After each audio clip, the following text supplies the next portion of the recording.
mấy cảnh xe mà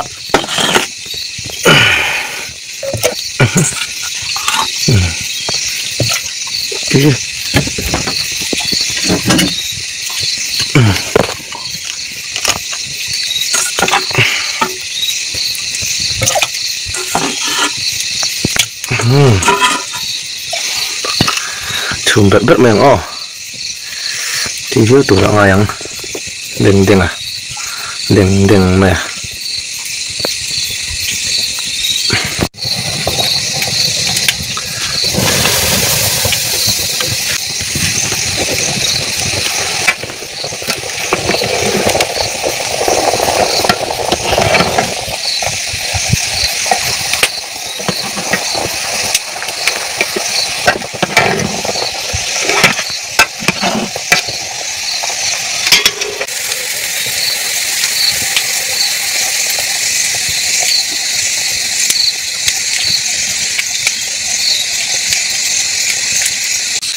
thì chăng ạ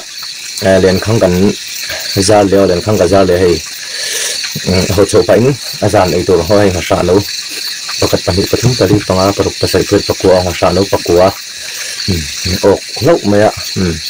còn ấy đó này ấy dấu thèm em mà ấy đó là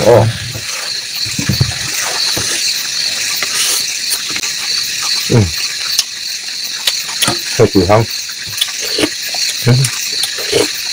cứ khóc mẹ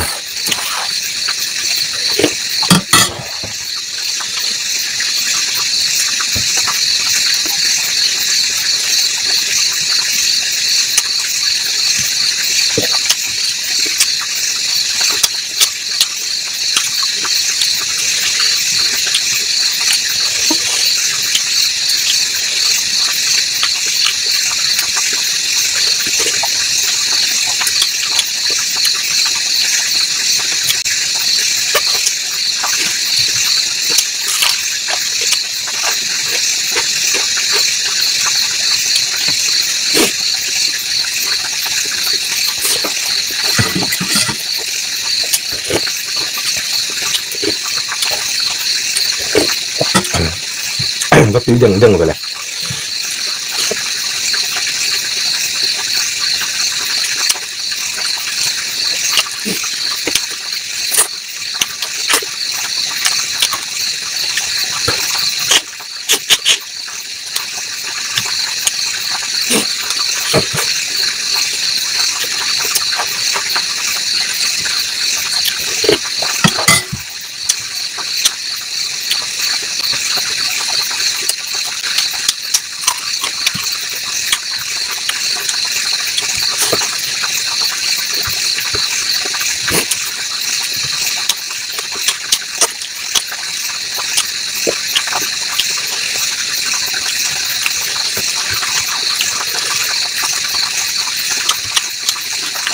hang đừng khúc mà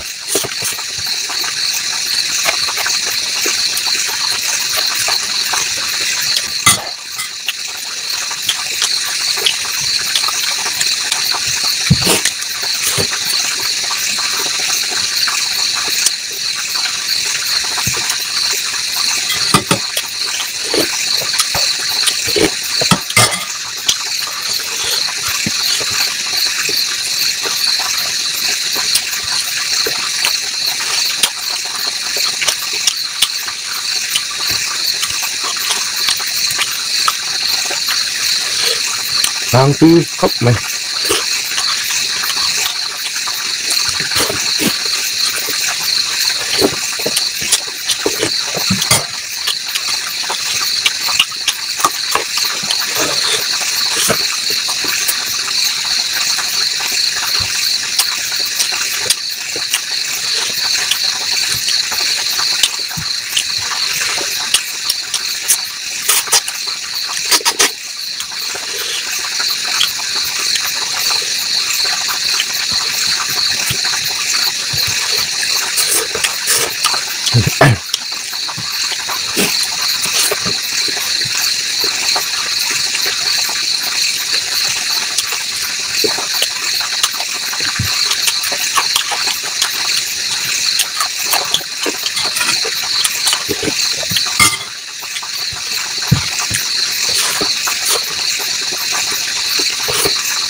thang tí khóc mà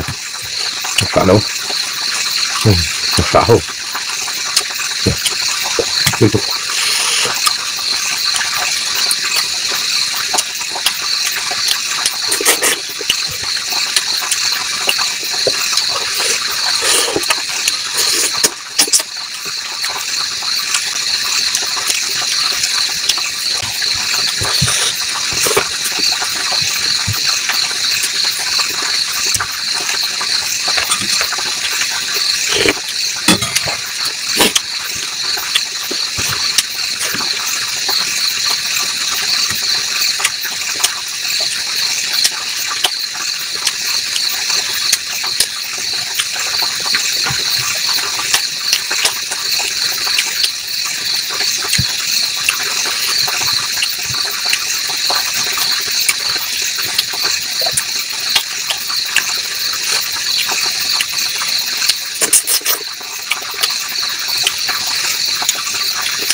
từ hang tí không mà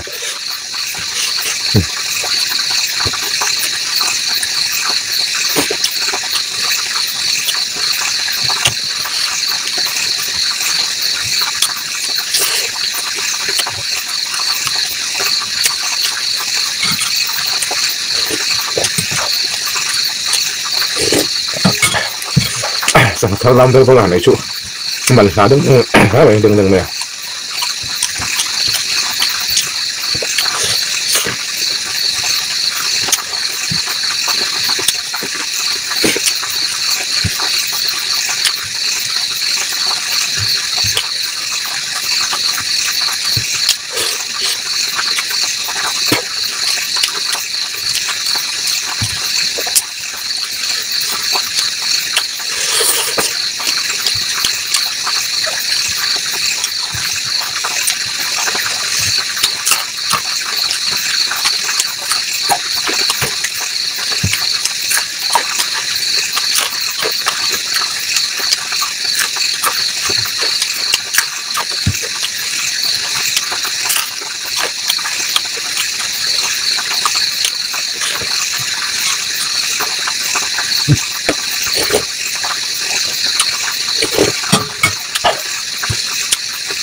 con mình là khóc mà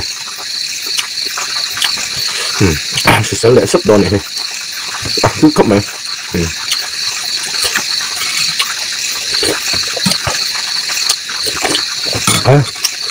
khi đang khóc mày đang mày hơi dốc rồi mình là khúc mấy của đó